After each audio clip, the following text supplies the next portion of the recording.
Le solicitaría a usted, presidente, a mis compañeros aquí presentes y a la audiencia que me tengan paciencia. Es un tema delicado, un poco largo, extenso. Hasta hace una hora se me decía que no lo presentara por el alto riesgo que representa, no para muchos. El pasado lunes 4 de enero, aquí en la mañanera, se habló de la posibilidad de ofrecer el asilo político a Julián Assange. Las preguntas que saltaron son: ¿para qué? ¿Para que lo maten aquí en México? ¿Para qué traer a alguien más?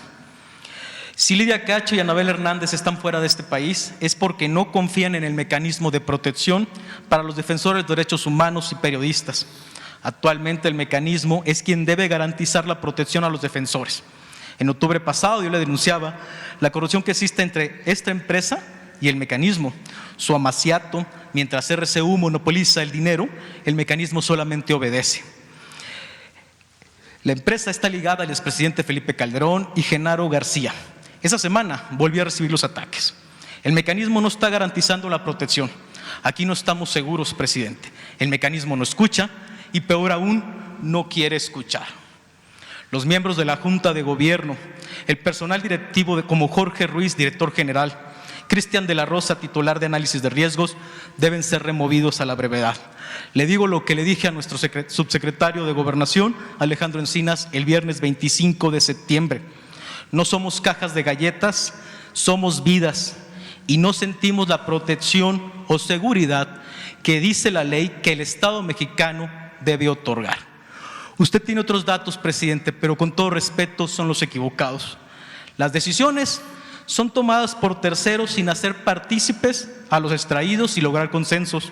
Ser tomado en cuenta, y usted lo dijo la semana pasada, e informados, es un derecho que el mecanismo nos niega. Saltan ante esta situación muchas preguntas.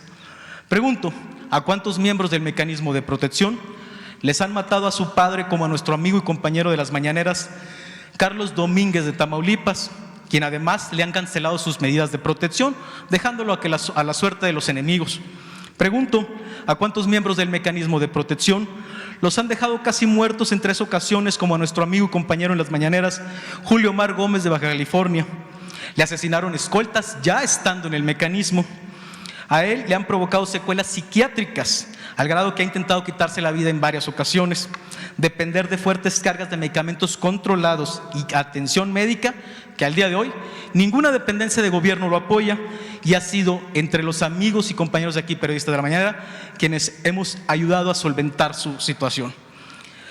Él, ante esta situación, Julio Omar está por solicitar en las próximas semanas el asilo político a uno de los miembros de la Unión Europea. Pregunto: ¿a cuántos miembros del mecanismo de protección los han dejado huérfanos a los 5 años, viendo cómo asesinan a su madre, como fue con la gran Miroslava Bridge en Chihuahua? ¿A cuántos miembros del mecanismo los han hincado y dado un tiro de gracia, como nuestro valiente Javier Valdés? ¿A cuántos miembros del mecanismo de protección les han desaparecido sus familias? ¿A cuántos miembros del mecanismo de protección les han dado un bombazo contra su patrimonio, un balazo en la cabeza, dejándolos sordos, con parálisis facial, obstrucción de las vías aéreas, con problemas para respirar, hablar y deglutir, deudas millonarias, toma de medicamentos y secuelas de por vida?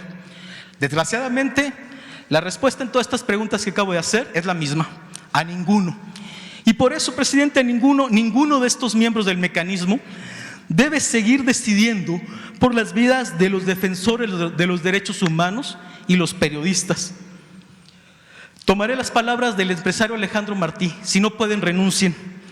El mecanismo de protección, los miembros de la Junta de Gobierno y la empresa RCU ya demostraron que no pueden y deben ser retirados. Por último, el pasado miércoles 5 de febrero del año pasado, al exponerle mi caso aquí en la mañanera, yo le dije que, a pesar de todas las recomendaciones de las organizaciones, tanto del país como extranjeras, no me quiero ir del país. Pero hay un constante abuso, amenazas y hostigamiento de parte de Jorge Ruiz y Cristian de la Rosa del mecanismo de protección, del capitán Valverde, de la empresa RCU, y ya se está considerando retomar el proceso para el asilo político en el extranjero. El nivel de seguridad actualmente, presidente, que tenemos es 0. El botón que nos dan lo tenemos apagado, porque tenemos temor a que RCU y el mecanismo entregue nuestras posiciones geolocalización a nuestros enemigos. Este es el botón y permanece apagado porque es el principal enemigo que tenemos actualmente. La Fiscalía General de la República está sorprendida por la negligencia. Se están iniciando las demandas contra los corruptos que operan el mecanismo. Usted, el miércoles 6, dijo que el derecho más importante es el derecho a la vida. El mecanismo no lo quiere garantizar. Al más estilo de la Santa Inquisición, da sentencias de muerte a todo el que les incomoda. El mecanismo está descompuesto y ojalá usted lo pueda arreglar. Ante todo esto expresado, presidente, le quiero hacer 4 peticiones. Y de su respuesta, pero sobre todo, de las instrucciones que usted gire, depende la vida de más de 1,200 extraídos y sus familias en este país. La primera, Jorge Ruiz y Cristian de la Rosa deben ser separados de sus cargos e investigados por poner en riesgo la vida de los extraídos. 2, los recursos, que se hagan públicos los recursos que opera el mecanismo y todo lo que se queda un solo particular que monopoliza un contrato leonino. La vida pública, cada vez más pública, como usted lo dice. 3, urge la reinstalación de las medidas de protección. Parece que el mecanismo prefiere muertos antes que hacer su función. Y 4, creo que, presidente, es la más importante en este momento, urge una reunión presencial, no videoconferencia, de los equipos de los defensores de derechos humanos y periodistas con el subsecretario Alejandro Encinas. Gracias. Muy bien. Vamos a pedirle a Alejandro que les reciba, que te atienda, pero también que venga aquí por todo lo que has expuesto y que explique cómo es este proceso de protección a los periodistas, a cargo de quién está, si funciona, si